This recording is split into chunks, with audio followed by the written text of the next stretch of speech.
사랑하는 하나님, 다니엘서 말씀을 묵상하며 한 해를 힘있게 시작하게 하시고 우리 삶의 주인이 누구인지 점검하고 그 주님 앞으로 한 걸음 내딛는 일주일, 아니 우리의 인생이 될 수 있도록 주님이 은혜를 더하여 주십시오. 예수 그리스도의 이름으로 기도합니다. 여러분들 누가복음 20장에 보면 포도원 농부 비유가 기록되어 있어요. 워낙 포도원 농부 씨 뿌리는 비유, 이런 비유가 많이 기록되어 있어서 약간 헷갈릴 수 있지만, 포도원 농부 비유는 여러분들 들어보시면 아실 겁니다. 한 주인이 본인의 포도원을 놔두고 먼 곳으로 떠납니다. 그 이유는 성경에 기록되어 있지 않아요. 그래서 이 남아있는 포도원을 농부들에게 관리하게 합니다. 그리고 그 농부들에게 이렇게 이야기해요. 열심히 관리하고 1년에 소출이 나왔을 때 내가 주인이니까 나에게 얼마의 수익을 갖고 와. 당연한 거죠. 나머지 수익은 농부들이 갖는 거죠. 그래서 열심히 농부들이 일을 해요. 그래서 포도 굉장히 많은 열매를 맺죠. 그러면 그곳에서 일부를 그 땅의 주인인 주인에게 줘야 되는데, 주인이 떠난 지 너무 오래되니까 이제 내 거 같은 거예요. 주지 않는 겁니다. 그래서 그 주인이 어떡합니까? 얘네들이 수익을 나에게 가져다 줄 때가 됐는데 안 오네? 그래서 종 한 명을 보냅니다. 야, 가서 좀 살펴보고 받아와. 그 종이 떠나죠. 그 포도 농장에 도착해요. 그 농장에 도착했을 때 그곳에서 열심히 포도 농사를 짓던 농부들이 어떻게 해요? 이 종을 때려버립니다. 주지 않을 거야. 그 소식이 주인에게 들어간 거죠. 주인이 화가 났을까요, 안 났을까요? 당연히 나죠. 두 번째 종을 또 보냅니다. 근데 똑같이 그 종을 또 때립니다. 야, 절대 우린 주지 않을 거야. 그리고 돌려보내요. 그럼 마지막에 이 주인이 이제 생각을 하는 거죠. 얘네들이 어떻게 됐나 보다. 안 되겠다. 이제는 내가 갈 수는 없지만 권위 있는 내 아들을 보내야 되겠다. 그리고 아들을 보내요. 그럼 이 아들이 딱 나와서, 내가 주인의 아들이니까 너희들 왜 지금까지 이렇게 했냐? 수익을 안 돌려준 것도 니네 진짜 나쁜 짓이고, 종을 돌려보냈는데 그 종을 때린 건 더 잘못된 거다. 너희들 정신 차려라, 이렇게 얘기했을 거 아니에요. 그랬을 때 이 농부들이 정신을 차립니까? 차리지 않아요. 어떡하냐면 이렇게 생각을 해요. 야, 저 주인에게 아들이 딱 한 명 있는데 이 아들을 이제 우리가 그냥 때리지 말고 죽여버리자. 죽이면 이제 이 땅은 우리께 될 수도 있어. 그래서 진짜 그 아들을 죽여요. 그게 포도원 농부 비유예요. 예수님이 수많은 사람들에게 그 얘기를 해요. 그래서 이렇게 물어봐요. 자, 이렇게 된 마당에 이제 어떻게 해야 되겠습니까? 당연히 그 농부들을 혼쭐 내야 되고, 이게 말이 혼쭐이죠. 여러분들 생각해 보세요. 아들을 죽였는데, 주인의 아들을 죽였는데 수익도 안 갖다 주고 화가 나지 않겠습니까? 당연히 죽여야죠. 그 사람들을 혼쭐을 내주고 그 농장을 그 농부들에게 뺏어서 정직한 사람들에게 주는 것이 마땅합니다. 이 비유를 얘기한다고요. 그랬더니 그 비유를 듣고 있었던 대사장들과 서기관들이 뭐라고 답변한지 아십니까? 님, 그러지 마세요. 왠지 아세요? 예수님이 그 비유를 이야기했을 때 그 나쁜 농부들 있죠. 종을 때리고 아들을 죽인 그 사람들이 대제사장과 서기관들을 염두에 두고 했다는 걸 그들도 아는 거예요. 왜요? 그들은요, 지금까지 역사적으로 쭉 하나님의 백성답게 살아올 때 선지자들이 옳은 말 하면요, 선지자들 때려서 보내버렸어요. 야, 옳은 소리 하지 마. 우리 마음대로 살 거야. 왜 그래? 지금 아주 좋은데. 우리가 아수르의 힘을 얻어서, 애굽의 힘을 얻어서, 바벨론의 힘을 얻어서 열심히 살고 있는데 자꾸 옳은 소리 하냐? 갑자기 분위기 나빠지게, 이러면서 선지자들을 엄청 괴롭혔단 말이에요. 그런 분위기를 알기 때문에 이 사람들이 그렇게 대답한 거예요. 그렇게 하지 마십시오, 예수님. 그러니까 본인들도 놀란 거죠. 근데 그 이야기를 듣고 예수님이 뭐라고 답변한지 아십니까? 누가복음에 기록되어 있거든요. 누가복음 20장 7절입니다. 읽어드릴게요. 누가복음 20장 7절에 이런 내용이 기록되어 있어요. 그들을 보시며 이르시되, 그러면 기록된 바 건축자들의 버린 돌이 모퉁이의 머릿돌이 되었느니라 함이 어찌미냐. 아멘. 무슨 뜻인지 모르시겠죠? 어렵게 써 있어서 이렇게 얘기하는 거예요. 예수님이 너희들 말 잘 들었는데 그래도 너희들 당연히 혼내야 되고 당연히 땅을 뺏어야 되는 게 맞아. 그게 옳은 거야. 그게 합당한 선택이고 그게 합리적인 선택이야. 그런데 시편의 말씀을 그대로 인용해서 이렇게 얘기하는 거예요. 그것이 맞는데 나는 그렇게 하지 않을 거야. 너희들의 말대로 용서할 거야. 참을 거야. 그러면서 뭐라 그래요? 너희들이 버려버린 돌.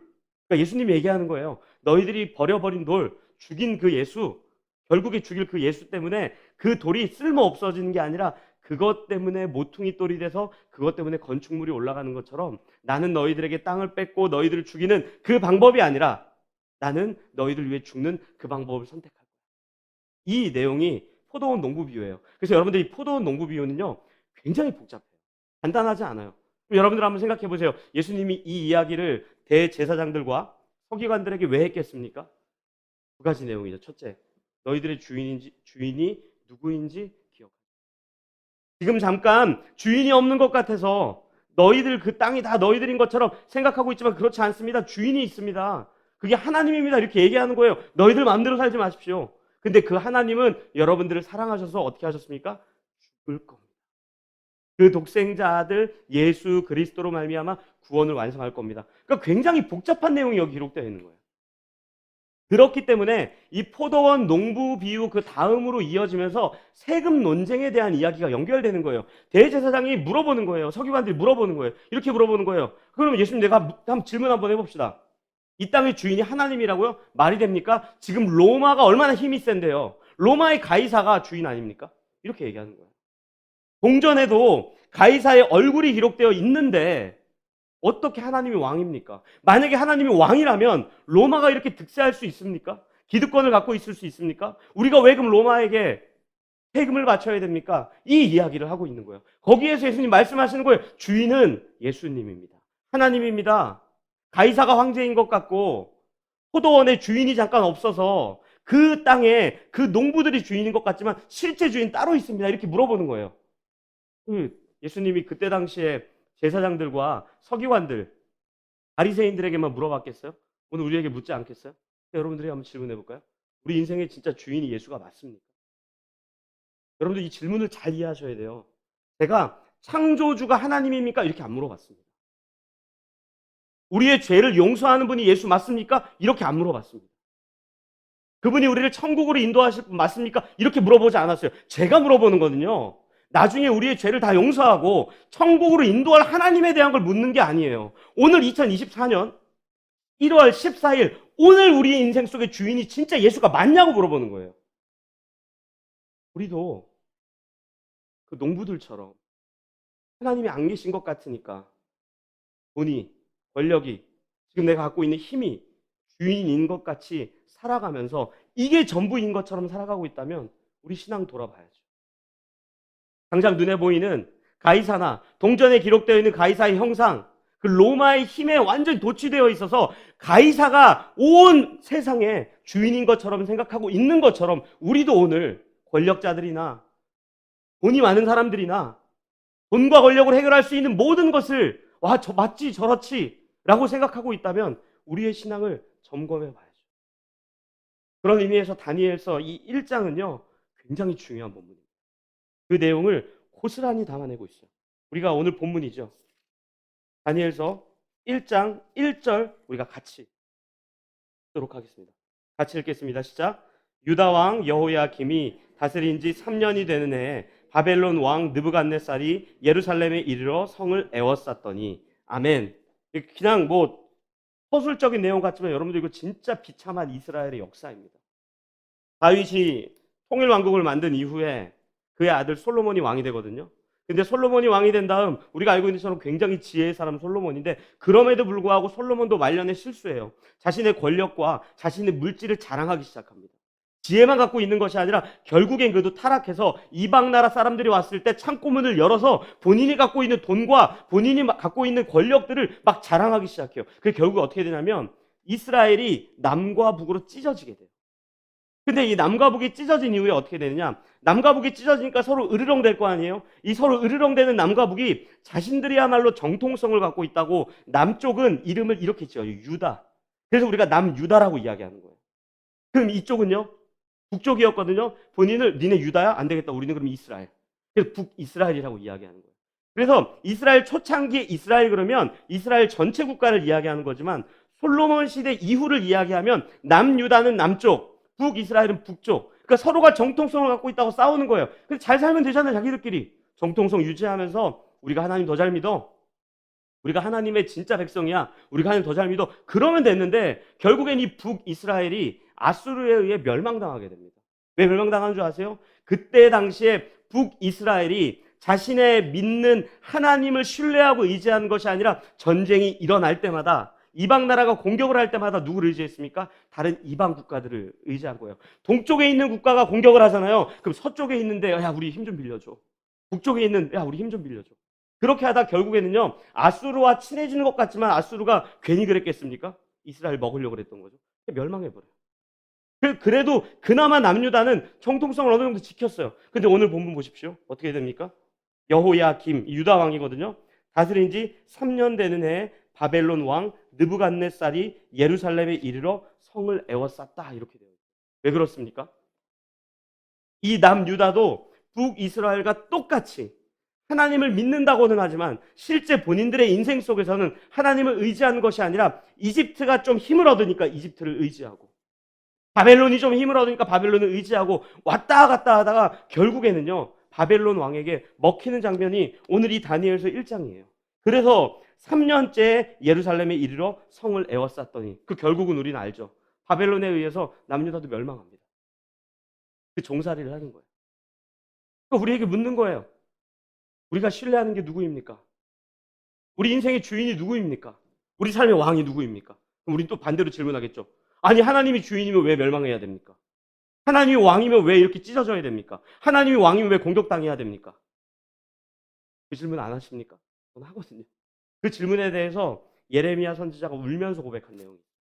그러니까 예레미야 22장을 살펴보겠습니다.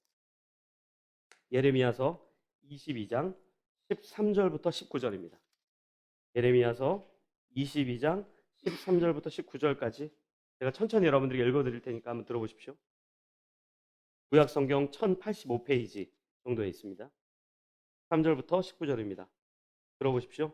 불의로 그 집을 세우며 부정하게 그 다락방을 지으며 자기의 이웃을 고용하고 그의 품삯을 주지 아니하는 자에게 화 있을진저. 그가 이르기를 내가 나를 위하여 큰 집과 넓은 다락방을 지으리라 하고 자기를 위하여 창문을 만들고 그것에 백향목으로 입히고 붉은 빛으로 칠하도다. 네가 백향목을 많이 사용하여 왕이 될 수 있겠느냐? 내 아버지가 먹거나 마시지 아니하였으며 정의와 공의를 행하지 아니하였느냐? 그때 그가 형통하였었느니라. 그는 가난한 자와 궁핍한 자를 변호하고 형통하였나니 이것이 나를 알미 아니냐? 여호와의 말씀이니라. 그러나 네 두 눈과 마음은 탐욕과 무죄한 피를 흘림과 압박과 포악을 행하려 할 뿐이니라. 그러므로 여호와께서 유다의 왕 요시아의 아들 여호야김에게 대하여 이와 같이 말씀하시니라. 무리가 그를 위하여 슬프다 내 형제여, 슬프다 내 자매여 하며 통곡하지 아니할 것이며 그를 위하여 슬프다 주여 슬프다 그 영광이여 하며 통곡하지도 아니할 것이라. 그가 끌려 예루살렘 문 밖에 던져지고 나귀같이 매장함을 당하리라. 아멘. 이게 예레미야가 울면서 고백한 내용이에요. 어떤 내용인지 아십니까? 하나님이 왕이 아니시기 때문에, 하나님이 주인이 아니시기 때문에 이런 일이 일어나는 것이 아니라 하나님이 주인이기 때문에 이런 일이 일어난다라고 기록되어 있는 거예요. 왜요?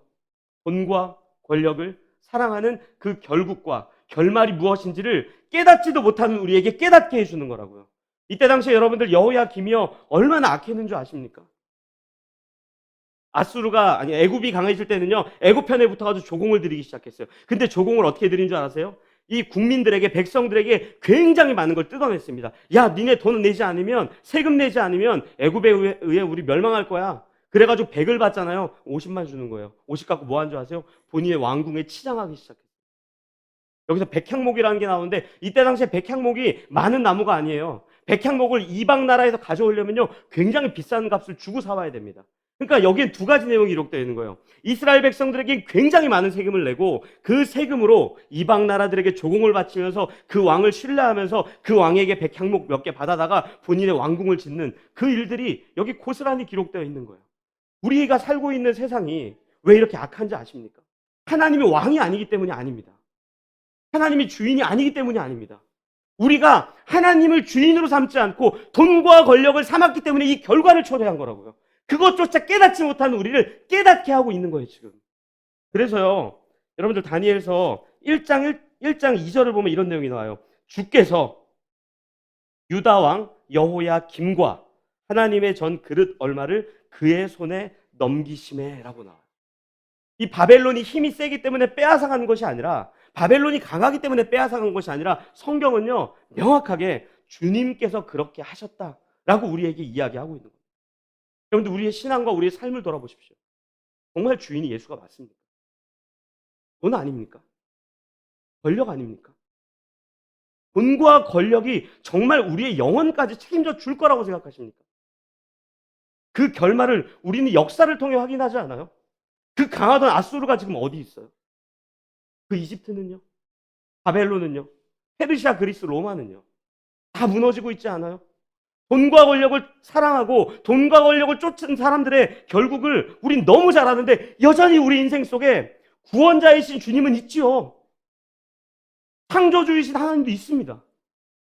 우리가 범죄함에도 불구하고 영원까지 우리를 인도하실, 천국으로 우리를 데려가실 하나님이 있어요. 근데 2024년 1월 14일 주일, 오늘 하루를, 저 문을 열고 살아나가는 우리의 인생 속의 주인은 예수가 아닌 거예요. 그 비참함을 깨닫게 하신다. 이게 얼마나 비참한 내용인지 아세요? 저는 라이프교회가 2024년을 새롭게 시작하시면서 다시 한번 우리 인생의 진짜 주인이 누구인지를 다시 한번 0점을 맞추고 시작하셨으면 좋겠어요. 돈 있어야죠. 아는 사람 많으면 좋죠. 인맥 관리 하십시오. 하지만 진짜 우리 인생의 주인이 예수가 아니라 그것들이라고 생각한다면 진짜 우리의 신앙은 잘못되고 있는 거예요. 진짜 잘못된 길을 가고 있는 거예요. 목사님, 그렇게 살면 세상이 변할까요? 저도 변하면 좋겠어요. 근데 만약에 변하지 않는다면 여러분들 그렇게 안 사실 거예요. 우리가 그렇게 아둥바둥하고 살아도 세상이 달라지지 않는다. 그럼 그렇게 안 사시기로 포기하실 겁니까? 우리가 왜 예수를 그리스도로 고백하는 것처럼 삽니까? 세상이 변할까 봐? 세상이 달라질까 봐? 교회 때문에 우리 옆집이, 우리 밑에 집이 다 변할까 봐? 그게 옳기 때문이에요. 그게 진리기 때문이에요. 그 길을 걷는 것이 성도의 마땅한 도리이기 때문에 그래요. 정직하게 사는 것, 하나님을 신뢰하는 것, 의지하는 것, 그것이 진짜 중요하기 때문에, 그걸 주님이 기뻐하시고 그것이 주님의 기쁨이라 말하기 때문에 우리는 그 길을 가는 거라고요. 여러분들, 여호야김에게도 아픈 역사가 있었어요. 그냥 괜히 이런 선택하지 않았습니다. 아버지가 애국과의 전쟁에서 죽어요. 죽고 난 다음 애굽과의 전쟁에서 죽었으니까 당연히 애굽이 셌죠. 애굽이 이 남유다를 통치하기 시작했어요. 그래가지고 여기에 섭정 왕을 세우려고 합니다. 그래서 이 아버지 요시아의 아들 여호야김이 첫째 아들이거든요. 그럼 첫째 아들 왕 삼아야 돼요. 근데 첫째 아들을 세우지 않아요. 둘째 아들 여호아스를 왕으로 세워버립니다. 여호야김 입장에서 굉장히 열받죠. 그리고 그것 자체가 이 남유다를 이 애굽이 통치하려고 했던 계획 중에 하나였던 거예요. 그렇게 3개월 동안 둘째 아들 왕으로 한 다음 3개월 이후에 다시 여호야김을 왕으로 세워버립니다. 그러니까 여호야김이 볼 때는 세상은 권력으로 돌아가는 거예요. 강한 애굽이 왕도 세우는구나. 강한 국가가 이렇게 통치하는구나. 저 사람 말 잘 들으면 내가 왕이 되는구나. 내 동생이 왕이었을 때 정말 기분 나빴는데 내가 드디어 왕이 됐구나. 더욱 그러다 보니까 권력에 조아리게 되고 권력을 탐하게 되는 거죠. 우리의 인생이 그렇지 않습니까? 지금까지 역사가 그렇지 않아? 눈에 보이는 게 돈이면 다 되고, 대한민국처럼 돈과 권력이 생명과 인격보다 높이 있는 나라가 또 어디 있습니까? 가족까지도 마음대로 해버리고, 친한 친구는 말할 것도 없죠. 돈 때문에 부모를 살해하고, 그런 환경 속에서 우리가 교회 안에 왔을 때 그 세상을 비판하지만 실제 문을 열고 나가서 똑같이 동화되어 살아가고 있다면 그거 진짜 비참한 인생이에요. 우리의 주인은요, 예수 그리스도 한 분이에요. 돈이 아니고 권력이 아닙니다. 정말 그분을 신뢰하는 것. 그렇기 때문에 이 다니엘서 1장 1절에 세상의 불의한 시대와 완악한 시대의 역사와 동시에 그 완악한 시대를 우리에게 체험하게 해주고 보여주는 분이 하나님이라는 걸 가지고 깨닫게 한다고요. 저는 우리의 인생을 통해 예수가 그리스도 구원자이실 뿐 아니라 정말 주인된 인생을 조금씩 살아내셨으면 좋겠어요. 힘들겠지만, 모두가 그렇게 안 살겠지만, 내가 그렇게 산다고 뭐가 변할까? 안 변할 수 있겠죠. 하지만 그것이 진리라고 한다면 그 길을 걸어가셨으면 좋겠어요. 여러분들, 예수님이 우리를 위해 왜 죽었어요? 어떤 가능성을 보셨습니까? 내가 만약에 이스라엘과 이 땅에 내가 사랑하는 백성들을 위해 죽으면 얘네들이 정신 차려서 세상은 확 변할 거야. 그런 기대 없으셨어요. 제자들이 도망갈 것도 알았고, 제자들이 부인할 것도 알았고, 그 이후에 본인이 다시 부활해도 믿지 않을 것도 알았고, 다시 승천해서 내가 너희들 위해 중보할게, 힘내서 한번 살아봐. 그래도 여전히 죄인들이 득실득실할 걸 알았어요. 그럼에도 불구하고 예수님 죽으셨다고요. 근데 그냥 죽은 게 아니에요. 여러분들, 오늘 본문 1장 2절을 우리 다시 한번 같이 읽겠습니다. 1장 2절을 같이 읽겠습니다. 시작.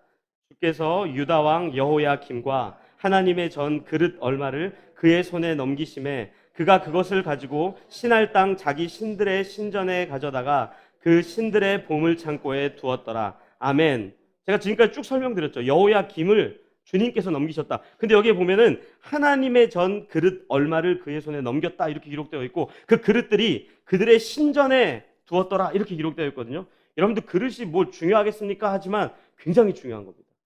여러분들 이때 당시에 이방 국가들이 전쟁을 하잖아요. 그럼 전쟁을 해서 이기면은 이 진 국가에서 굉장히 많은 사람들, 필요한 사람들이겠죠. 노예로 잡아옵니다. 근데 노예로 잡아오는 것뿐만 아니라 이 사람들이 믿었던 신의 우상 형상 있죠. 그거를 가지고 와요. 가지고 와서 본인들이 믿는 신 앞에 쓰러뜨려 놔요. 그러니까 이거 완전 조롱하는 거예요. 근데 이스라엘 백성들은 하나님의 십계명 때문에 하나님의 형상이 없어요. 갖고 올 게 없는 거예요. 그러니까 뭘 가져옵니까? 신전에 있는 그릇들을 가져와서 조롱하고 있는 거예요. 여러분들 지금 돈과 권력으로 돌아가는 이 세상에 예수 믿는 우리가 힘들 뿐만 아니라 예수님도 조롱받고 있는 거예요. 예수님이 이 땅에 인간으로 왔다는 것 그것 자체가, 그분이 죄인된 우리를 위해 죽었다는 것 그것 자체가 실은 수많은 사람들로 하여금 조롱 섞인 비난. 야, 니네 예수, 니네 믿는 하나님 진짜 신이면 니네가 왜 그렇게 살아야 돼? 니 하나님 가짜 아니야? 그럼에도 불구하고 우리 때문에 이 땅에 오셔서 그 조롱을 당하는 분은 우리가 아니라 예수라고요. 그렇게 우리를 사랑하신다고요. 그런데 우리는 그 주님이 아니라 돈과 권력을 더 사랑하고 더 기꺼이 따르고 그러고 있다면 주님은 얼마나 마음 아파하시겠어요. 저는 2024년 이 다니엘서를 우리가 함께 묵상하면서 완악하고 불의한 시대를 살아가는 우리의 현실과 그 현실에도 여전히 주인은 예수 그리스도 한 분임을 기억했으면 좋겠어요. 그 삶이요, 여호야김이 권력을 맛보고 권력을 확인하고 권력 때문에 영향을 받아서 결국엔 하나님을 떠나고 권력을 더 의지하게 만들었던 일을 우리는 주의시킬 수 있고 조심시킬 수 있어요. 우리가 만약에 또 다른 여호야김이 되어서도 안 되겠지만 우리가 또 다른 누군가에게 여호야김과 같은 인생을 살게 하는 돕는 자는 안 돼야 되는 거예요. 그러니까 오늘 말씀을 좀 마치면서 아름다운 찬양을 하나 여러분들에게 좀 들려드릴게요. 그건 좀 들어보십시오. One. two, one, two, three, four. 이스라엘아 들으라, 우리 하나님 여호와는 오직 유일한 여호와시니 너는 마음을 다하고 뜻을 다하고 힘을 다하여 내 하나님 여호와를 사랑하라. 신명기 6장 4절에서 5절 말씀. 찬양이 너무 아름답지 않습니까? 그 아이가 지금 저 찬양을 불러요. 시간이 지나면서 내가 믿는 하나님 유일한 하나님 맞아. 내 교회에서만, 예배당 안에서만. 이 환경을 우리가 안 만들어야 되지 않습니까? 우리 자녀들이, 우리 청년들이 나이를 먹고 가정을 세우고 열심히 살아가는 환경 속에서도 맞아, 여호와가 교회 밖에서도 하나님이야. 이거 우리가 만들어줘야 되지 않습니까? 교회에서는, 가정에서는 주님이 우리 가정의 주인이야. 그런데 정말 돈과 권력에 목말라 하고 있는 우리의 모습을 보면 그 자녀들이 과연 여호야김이 안 될까요? 이 결과는요, 하나님이 주인이 아니기 때문에 이렇게 만들어진 게 아니라 우리가 그렇게 못 살았기 때문이에요. 돈과 권력을 의지. 유일한 여호와 하나님이 우리 인생의 주인이라는 걸 여러분들 기억하십시오. 그리고 그렇게 살아가십시오. 저 어린아이들의 저 찬양 소리가 청소년이 되고 청년이 되고 장년이 되었을 때도 꼭 저 아름다운 찬양을 기쁘게 부를 수 있도록 여러분들 함께 노력해 주십시오. 우리 인생의 주인이 오직 여호와 하나님이란 거 기억하면서 이 시간 우리 그렇게 같이 기도했으면 좋겠어요. 우리 스스로의 믿음을 위해 기도했으면 좋겠어요. 주님, 내가 저 아름다운 찬양처럼 살아가게 해주십시오. 돈이 아니라 권력이 아니라 내가 저렇게 아름다운 찬양이 내 인생이 되게 해주십시오. 그리고 또한 기도할 때 우리 자녀들을 위해 기도해 주시고 청년들을 위해 기도해 주십시오. 주님, 세상은 그렇게 이야기할지언정 우리는 그렇게 이야기하지 않고 우리는 그렇게 살지 않겠습니다. 돈과 권력이 아니라 예수님을 주인으로 고백하며 살아가겠습니다. 이 고백을 함께 하면서 우리 같이 우리의 인격을 주 앞에 내려드리며 올려드리며 같이 기도하도록 하겠습니다. 기도하시겠습니다. 사랑하는 하나님 아버지,